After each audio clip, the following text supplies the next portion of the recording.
ভাবিও এখন তানজিলার জন্য অনেক ফিল করে, ভাবিও চিন্তা করে মেয়ে বিয়ে দিয়ে ফেলছি, মানে মেয়ে কি আমার পর হয়ে গেল। আসসালামু আলাইকুম, আশা করছি সবাই ভালো আছেন। আমরাও আলহামদুলিল্লাহ ভালো আছি। গত ব্লগে দেখেছেন আমরা যারা আপুদের এখানে আপুদের ম্যারেজ ডে উপলক্ষে আয়োজনে এসেছি, তো রাফি ভাই আমাদের জন্য আম কেটে দিয়ে গেল। আমরা সবাই গল্প করছিলাম, আমি, রাশিদা ভাবি, তাসলিমা আর হলো যারা আপু, আমরা চারজন বসে বসে গল্প করছি আর আম খাচ্ছি। এই তো আমাদের মাছ হয়ে গেছে। এই যে সুন্দর একটা ঘ্রাণ বেরিয়েছে, খুবই সুন্দর। খুব সুন্দর একটা ঘ্রাণ বেরিয়েছে আর হয়ে গেছে আপু, সুন্দর হয়ে গেছে। একটু পরে আমরা খাওয়া দাওয়া করবো। মাছটা সুন্দর লাগতেছে দেখতে। আপু সব খাবার দাবার এখন গরম করতেছে, এখানে ভাইয়েরা বসে সবাই মাছ বসে জাল কিনে ফেলো তোমরা, একটা জাল দিয়ে লেকে জাল মারবা। এই যে সবাই মিলে আমরা এখানে গল্প গুজব করতেছি। তোমরা এগুলা খেয়ে যে পেট ভরাচ্ছ, তোমরা ইয়ে খাবা না? কত কিছু করছে আপু, বক, গরু, ডিম, মাছ। না না না প্লিজ খাইেন না, পরে খাইেন, একটু করেন সাইড দিয়ে, একটু টেস্ট করেন। আমার জিহ্বা পরিষ্কার করা অনেক কষ্টের ব্যাপার, ওইসব আমি খাইও না। তো ঠিক আছে,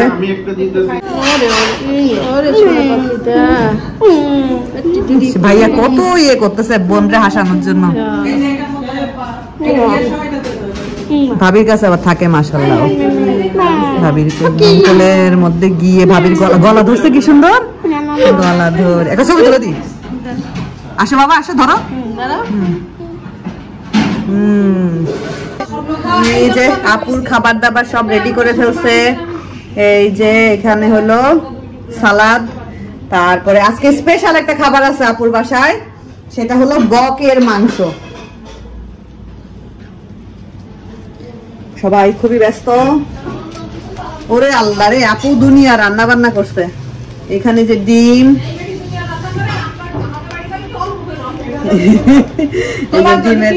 ডিমের কোরমা। তোমার এখন কোনো কিছু করাটাই বাড়েন, ডিমের কোরমা। তারপরে যে এখানে চাইনিজ ভেজিটেবল করছে আপু, চাইনিজ ভেজিটেবলের কালারটাও খুব সুন্দর আসছে, খুব সুন্দর একটা কালার আসছে ভেজিটেবলের। তো এই হলো, আরো অনেক কিছু আছে। এখানে আছে হলো গরুর গোশ, এই যে ধোয়া উঠতেছে গরম গরম গরুর গোশ, সুন্দর গরুর গোশের ঘ্রাণ বেড়েছে। এখানে আছে কি, ও এখানে রোস্ট। আপু তুমি বক করছো, আবার রোস্ট করতে গেছো কেন? কেন পাবো না? আরে সবাই একটু একটু করে খাবো, ইনশাআল্লাহ হয়ে যাবে। এখানে আমাদের রাফি ভাই পোলাও পাচ্ছেন, এই যে পোলাও পাচ্তেছে। আর তো নেই, সবাই একটু একটু করে খাইলে হবে। আর এখানে আছে স্পেশাল সেই মাছ, আরো আছে পাখির মাংস। হাতটা কত বড় দেখাইতেছে, রান্ডা দেখ, এটা কিন্তু রানটা বিশাল বড়, এটা দেখ এটা হাত রান, বিশাল বড় আছে কি আছে আছে।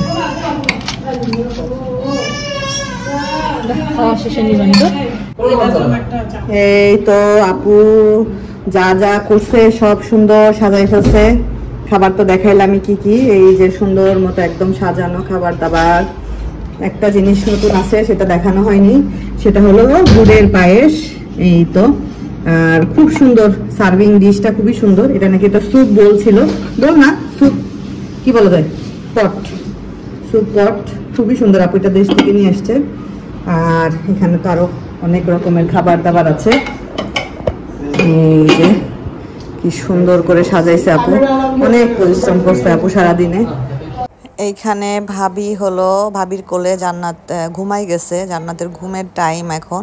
আর তাবিব তো এখনও ঘুমাচ্ছে, সে কিন্তু এখনও বুঝতেই পারছে না সে কোথায় আসছে, কারণ সে গাড়িতে ঘুমাই আসছে। আর ভাবি হলো এখন জান্নাতকে ঘুম পাড়িয়ে আমরা খাবো। তো এই যে আমরা অনেকক্ষণ অনেক মজা আনন্দ গল্প গুজব করলাম, এখন আমরা সবাই যার যার গন্তব্যে চলে যাচ্ছি। এই যে বৃষ্টি পড়তেছে বাইরে, রাফি ভাই ছাতা দিয়ে প্রোটেকশন দিচ্ছে। তাবিব ঘুমাই আসলো, ঘুমাই বাসায় যাচ্ছে, সে এখনো ঘুম থেকে উঠলো না। বসা, আমি আসতেছি পিছিয়ে। চলো, তো তো এই যে ঘুম। আচ্ছা আমি একটু আপুকে বলে আসি। হ্যাঁ, আর এই যে এখানে আপুরা আছে, তাসলিমারা আছে।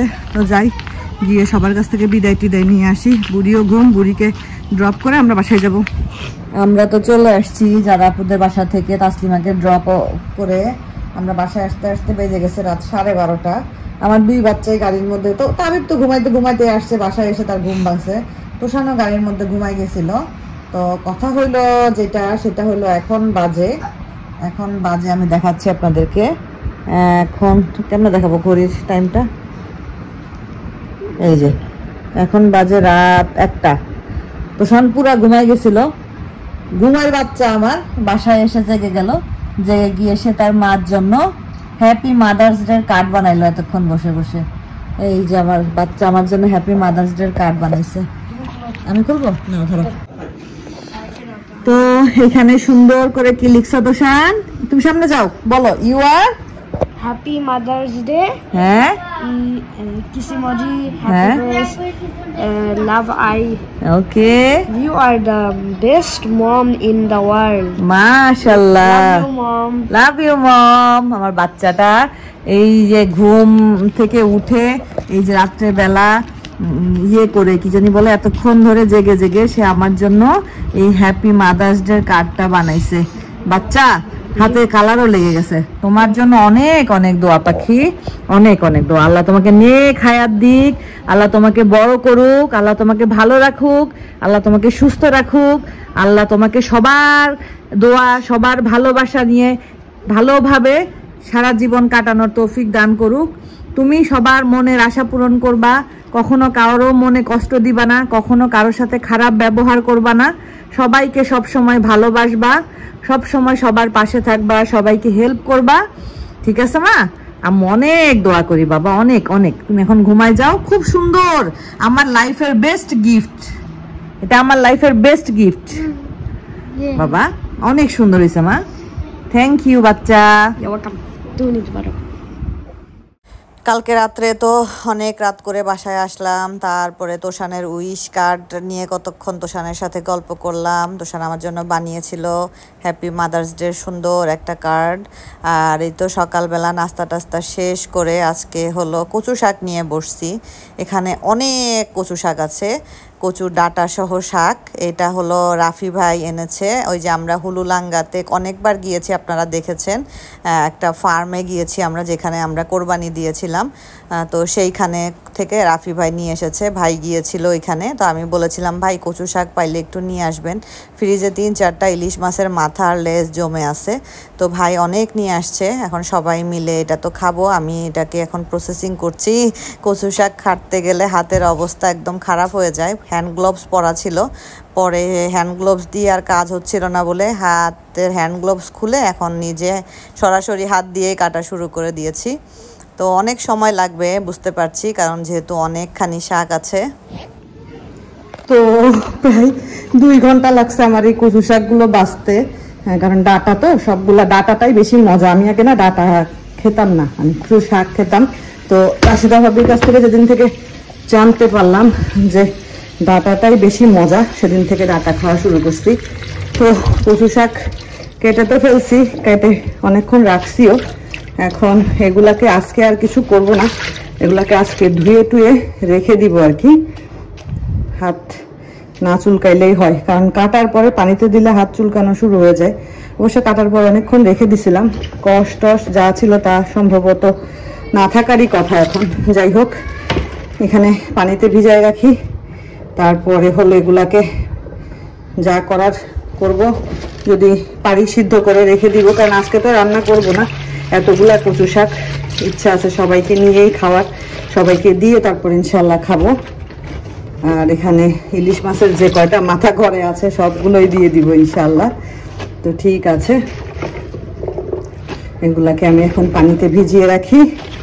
ভিজিয়ে রাখে পরে আমি এগুলাকে ওয়াশ করে সুন্দর করে ধুয়ে নিব আর কি। হাতটা এখনো পর্যন্ত চুলকানো শুরু হয়নি। আশা করি অনেকক্ষণ যেহেতু কেটে রাখছি, হাত ইনশাল্লাহ চুলকাবে না। তো কচু শাকগুলো তো সুন্দর মতো ইয়ে করে রাখলাম, কি জানি বলে ধুয়ে টুয়ে পানি ঝরাতে দিয়েছি। পানিটা ঝরে গেলে একটা পলিথিনে ভরে ফ্রিজে নর্মালি আজকে রেখে দিব, কালকে ইনশাল্লাহ সিদ্ধ করব। আজকে সিদ্ধ করতাম, বাট আজকে আর টাইম হলো না, বাঁচতে বাঁচতে অনেক টাইম চলে গেছে। এরপরে হাত অনেক চুলকাচ্ছিল ধোয়ার পরে, তারপরে হাতটাকে আবার খুব ভালোভাবে লেবু, সরিষার তেল, তারপরে আরও অনেক কিছু দিয়ে ক্লিন করলাম, এরপরে গিয়ে হাতটা ক্লিন হলো।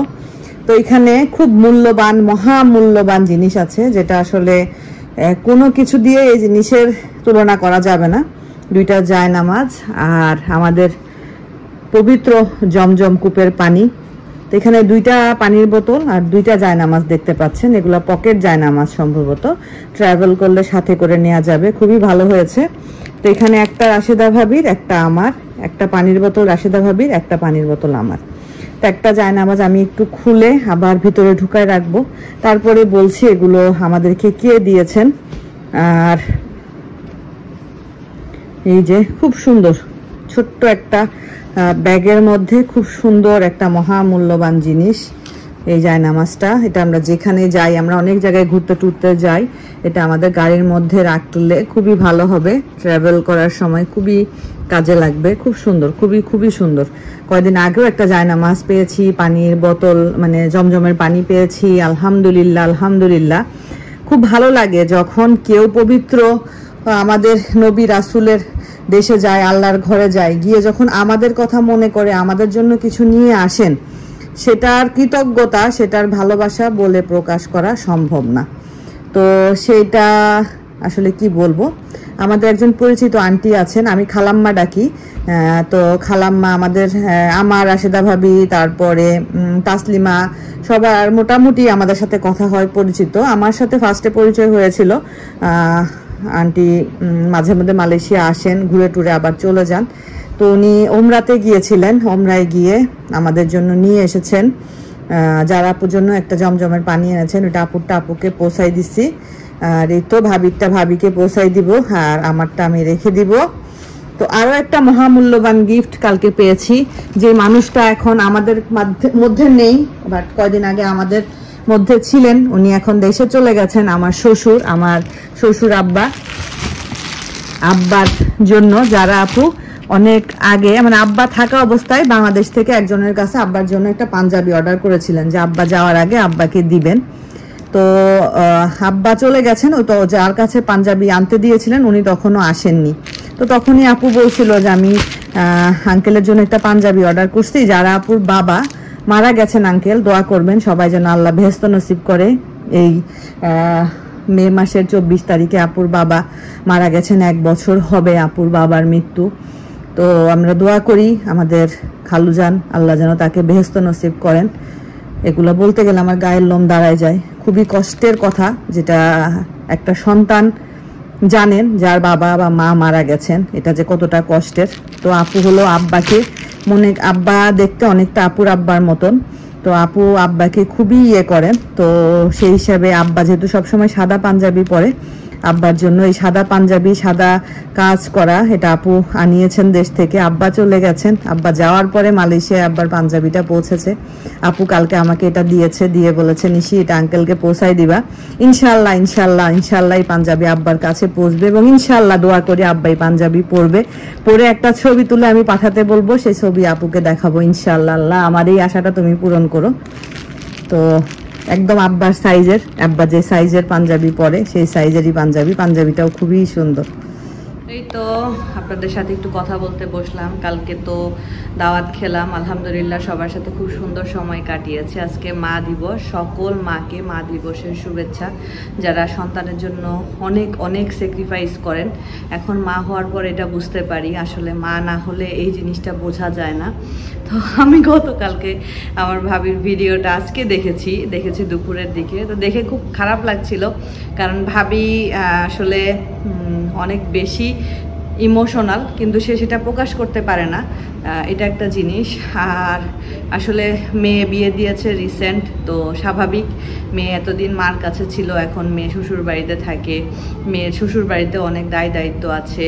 তারপরেও আল্লাহ রহমতে ভাবি মেয়ে কাছে বিয়ে দিয়েছে, মেয়ে চাইলেই মার কাছে আসতে পারে। তারপরেও মার তো মেয়ের জন্য খারাপ লাগবেই। তো তানজিলার বিয়ের পর থেকেই ভাবি খালি মানে মন খারাপ করে যে মেয়ে আর আগের মতো কাছে থাকতে পারে না, মেয়ে আর আগের মতো ওরকম নাই, চাইলেই ওরকম হওয়া যায় না। তো এটা আমি আমার ক্ষেত্রে বুঝি। ভাবির বিয়ে হয়ে চলে এসেছে, ইচ্ছা করলেই এখন মার বাড়িতে গিয়ে একটা ঈদ পালন করতে পারে না, কারণ শাশুড়ি আছেন। তো আমরা যখন দেশে যাই তো তখন মার বাড়ি, বাবার বাড়ি, শ্বশুর বাড়ি সব জায়গায় ব্যালেন্স করে থাকতে হয়। এটাই মেয়েদের নিয়ম। বিয়ে হলে মেয়েদের দায়িত্ব ডাবল হয়ে যায়, মার বাড়ির প্রতিও দায়িত্ব, বাবার শ্বশুর বাড়ির প্রতিও দায়িত্ব। তবে এটা এখন বুঝি, আগেও বুঝতাম যে মারা মনে হয় মেয়ে বিয়ে দেওয়ার পরে চিন্তা করে যে আমার মেয়ে মনে হয় পর হয়ে গেল, আমার মেয়ে আর আগের মতো আমার কাছে থাকবে না, ইয়ে করবে না। তো আমার ভাবির জন্য খারাপই লাগলো ওর ভিডিওটা দেখে, মানে কষ্ট লাগলো। তা আমি আজকে দুপুরবেলা যখন ভিডিওটা দেখলাম তারপরে হলো আমি আম্মুকে ফোন দিয়েছি, ফোন দিয়ে আম্মুকে তো উইশ করলাম, আর তাবিয়াকে বলছি তাবিয়া যাও আম্মুকে হ্যাপি মাদার্স ডে বলো, হ্যাপি মাদার্স ডে বলো। তাবিয়া তো ছোট মানুষ, ও তো বুঝে না, ও হাসতেছে, ও আম্মুর কাঁধ ধরে দাঁড়ায় আছে। আমি বললাম আম্মুকে গিয়ে বলো হ্যাপি মাদার্স ডে। বলতেছে পাগল, হ্যাপি মাদার্স ডে তো গতকালকে ছিল। আমি বললাম না রে সোনা, হ্যাপি মাদার্স ডে আজকে, যাও আম্মুকে গিয়ে উইশ করো, বলে আসো। তো আমারও যদি একটা মেয়ে থাকতো, এখনও তো নাই, যদি থাকতো, যদি বিয়ে দিতে হইতো তাহলে নিশ্চয়ই ফিলিংসটা আমিও ফিল করতাম, আমার আম্মাও ফিল করে, আমার শাশুড়িও তার মেয়েকে বিয়ে দিয়েছেন, আমার শাশুড়িও ফিল করে। আমার শাশুড়ি বলে যে আপুর বিয়ের পরে প্রথম আমার কেমন ফিল হতো, কেমন লাগতো, খুব কষ্ট লাগতো। তো স্বাভাবিক ভাবিও এখন তানজিলার জন্য অনেক ফিল করে, ভাবিও চিন্তা করে মেয়ে বিয়ে দিয়ে ফেলছি মানে মেয়ে কি আমার পর হয়ে গেল। এটা আসলে হয় না, মেয়েদের বিয়ের পরে দায়িত্ব বেড়ে যায়, তখন সব জায়গায় ব্যালেন্স করে চলতে হয়। এই কারণে মনে হয় যে মেয়েরা আর আগের মতো নাই, এটা মনে হয়। কিন্তু একটা মেয়ের ভিতরে কতটা কষ্ট হয় তার ফ্যামিলির জন্য, তার মা বাবার জন্য, সেটা একটা মেয়েই বুঝে। তো আসলে যখন সময়ের সাথে সাথে সম্পর্ক চেঞ্জ হয়, স্থান পরিবর্তন হয়, তখন সব কিছুর দায়িত্ব বেড়ে যায়, সব কিছু ভাগ হয়ে যায়। সো এটাই, আর কিছু না। আমি আমার মাকে, আমার শাশুড়ি মাকে, পৃথিবীর সব মাকে জানাই মা দিবসের শুভেচ্ছা। সব মারা ভালো থাকুক, সুস্থ থাকুক, নেক হায়াত দিক, সুস্থভাবে সন্তানের মাথার উপরে ছায়া হয়ে থাকুক। এবং আমার ভাবিকেও স্পেশালি জানাই মা দিবসের শুভেচ্ছা। মন খারাপ করার কোনো কারণ নেই, তোমার মেয়ে তোমার কাছে আছে, চাইলেই গিয়ে দেখতে পারো। আমার মার কথা চিন্তা করো, চাইলেই আসতে দেখতে পারে না। আমার মতো হাজারো প্রবাসী মেয়ে আছে, হাজারো মায়েরা দেশে তাদের মেয়েদেরকে দেখার জন্য বছরের পর বছর তাকায় থাকে। সো এই জন্যই বলি সবাই ভালো থাক, সবাই সুস্থ থাক। আজকের মতো বিদায় নিচ্ছি, আল্লাহ হাফেজ।